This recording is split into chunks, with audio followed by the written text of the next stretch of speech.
Hey everybody, welcome to part 2 of Megaman X5. I love this game. So now, we are going through this level for real without killing ourselves. And this level you are going from truck to truck, and at the end of the truck, you have to destroy a blue orb, and the blue orb will destroy the whole truck also. And along the way, you will see a whole bunch of lasers being shoot at you and the missiles. The laser is probably the most annoying, if only because the way they shoot the laser is random and it's irritating but not very annoying. That purple enemy that I just ran into, you will only see it in normal, you only see it in extreme mode. In normal mode that thing should be there, but the green thing will still try to ram you in normal mode. And that's the most important thing about extreme. Playing as Zero, he's very weak in his defense, so if you keep running into enemies, you will die eventually, or bubbleize, that I like to say it. So you have to be careful when playing as Zero. But otherwise, this level is basic. This is a recommended first level. So yep. Anyway, for this part, the truck is already blown up, so you have to dash jumping. You do not want to wait until the thing's blown up and you still on it. You will die instantly. And they give you plenty of time too, like 9 seconds. You can get off the truck in about 5 seconds, 4 seconds if you are quick enough. And there's our energy tank. Easy to get, even though I missed it my first time playing it. So yeah. So this is gonna be the final stretch of the level. I don't know how high Zero can jump, but he certainly can jump really high into a cave or something like that. But before we go on and face the boss, we have something else we want to get, which is a Dr. Light capsule. And this is another cool feature of Megaman X5. Zero now can get a Dr. Light capsule also, not only Megaman X. So that's gonna help us a lot, and we don't have to go back to level every single time with X to get a Dr. Light capsule. Now Zero can get it too. So that's a good thing. And according to the storyline, if you are playing at Megaman X, Dr. Light does not want X to use the part right away because of Sigma virus, and because the data armor themselves, well, are a bunch of datas. And they can be corrupted, so you not allowed to use them at once, but you have to collect all 4 parts, which is kinda gay. But if you are playing at Zero, Zero asks Dr. Light, "Hey, do you know this old man that I see in my dream in Mega Man X4?" And Dr. Light was like, I don't know unless I see him. Which we all know who that old man is in Mega Man X4. Yeah. Is it implying that Dr. Light is an AI now instead of just a message? Which is kinda interesting. But anyway, ladies and gentlemen, here we are at Grizzly Slash, also known as Saul Hudson, the former lead guitarist of Guns N' Roses. All the Maverick in this game is named after a member of the rock band Guns N' Roses, by the way. So Grizzly Slash is named after Saul Hudson, as I just told you. Which is kinda neat, but I know most people prefer calling these Maverick name in Japanese. And in Japanese, this guy is known as Grizzly Slash. And you will know why later. Well, Christian Slash lived up to his name because he's just throwing a whole bunch of Christians at me. Excuse me. A whole bunch of Christian at me. Whew. And at first he would throw them, and then he would drill the ground and appear behind the ground to attack you. They are mostly basic. You can just jump out of the way when you need it to. And when he's on low health, he would throw a mega crescent at you. And they hurt a lot, especially as Zero. You want to dodge them as best as you could. Trust me, you do not want to bubbleize.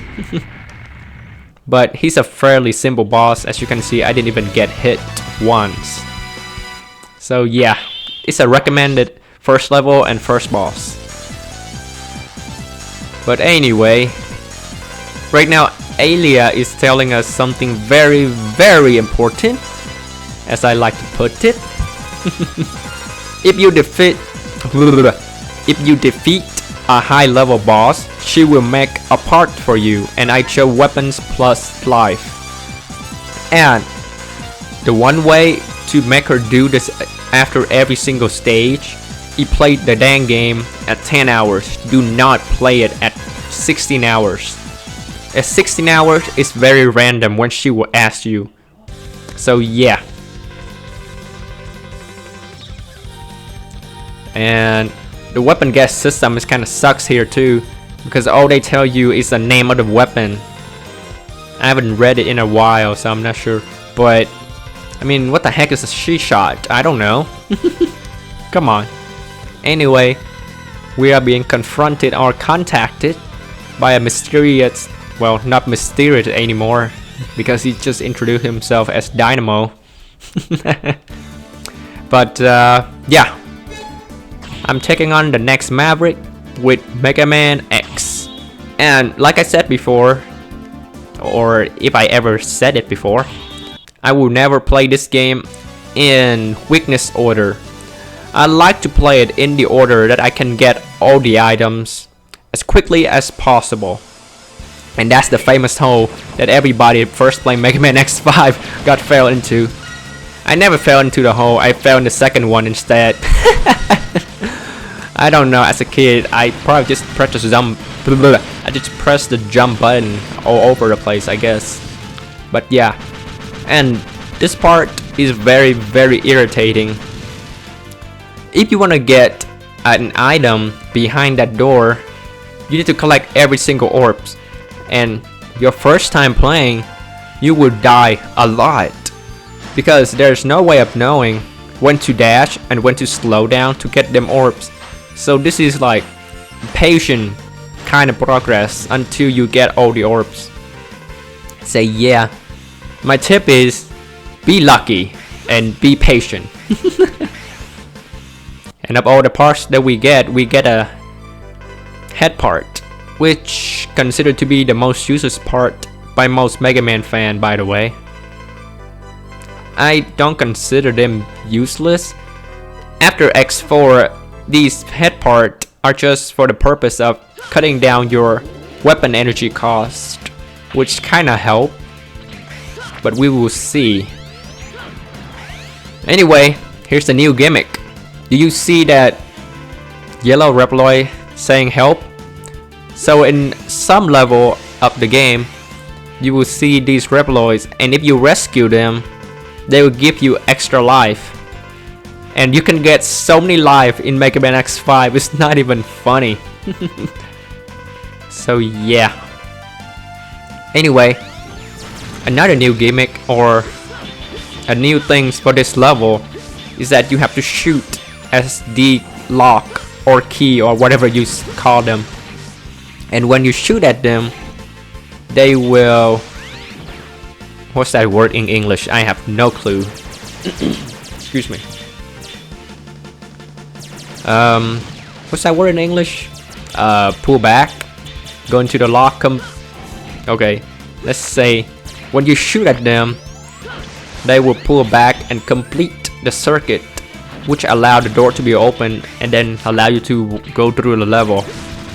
This first part is very simple. There's only one lock.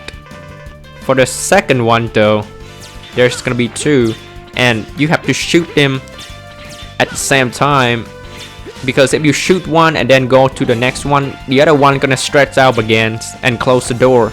So you have to shoot them simultaneously. So yep.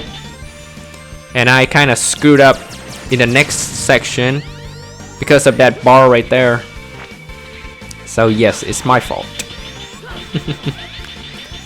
But anyway, ladies and gentlemen, Squid Adler is named after Steven Adler, former drummer of the rock band Guns N' Roses. Apparently Squid Adler He's a former Maverick hunter, and then he decided to quit because we decided to kill Launch Octopus. And we will see that conversation when we meet him at the end of the level. So yeah, that's one thing to know. And these Reploids, I don't consider them to be part of a 100% Mega Man X5. If only because after you rescue them and then you come back, they will be there again. So I don't consider them to be part of a 100%. And Grizzly Slash weapon is very useful here because when you charge it up and then you run into one of those locked, they will actually close up for you. You don't even have to shoot at them. So that's a little trick you can use. And the placement of the enemy in that part is very tricky, because they put a shoe one and then another shoe enemy right below it, but you can just hover and get it. If you're playing the game on normal mode, they would not put a whole bunch of those shoe enemies right there. This is only happening in extreme mode. But I am playing at Mega Man X armor. I'm not worried about my health running low anytime soon. For this part, it's very simple. Just charge up Grizzly Slash again, jump onto the purple one and shoot at the orange one, and you will get through very easily. Booyah!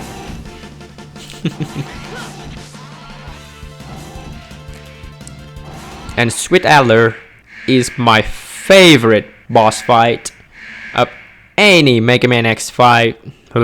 Excuse me, of Mega Man X fight.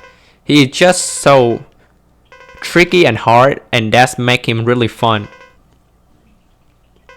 So yeah, Squid Adler is a former Maverick hunter, and X apologized to him for destroying Launch Octopus. And Squid Adler, it translated Launch Octopus as Octopardo. I'm not sure if that's a translation error or just a nickname given to your best friend. I know that's the case because your best friend always give you a nickname. So yeah. So Squid Adler said he doesn't hate the Maverick Hunter, but I guess he resigned because of Launch Octopus death. And what unfortunate timing. He just went Maverick right when we get to him and asked for the energy cartridge. One thing I have to say about Mega Man X, he's freaking weak. Right now his buster barely do any damage to the bosses. So when I first fought Squid Adler, I have a trouble fighting him because he does so many attacks at once. He put that boxer in the middle, and when he shoot the dry thunder, he will try to ram you as well. That's what makes him tough and fun to fight. He just attack you simultaneously. He just attack you like at the same time without giving you any chance to rest. But with Grizzly Slash, you will be safe because when Squid Adler ram you, you will be the only one taking damage. But with the Grizzly Slash, he will also take damage as well, and you want that to happen because Mega Man X Buster just suck right now. So yeah, Squid Adler is hard, but he's fun. So yep, that's Squid Adler for ya. He's done. So I should have fast forwarded this section, so I decided to choose weapon energy again, and we got our life up.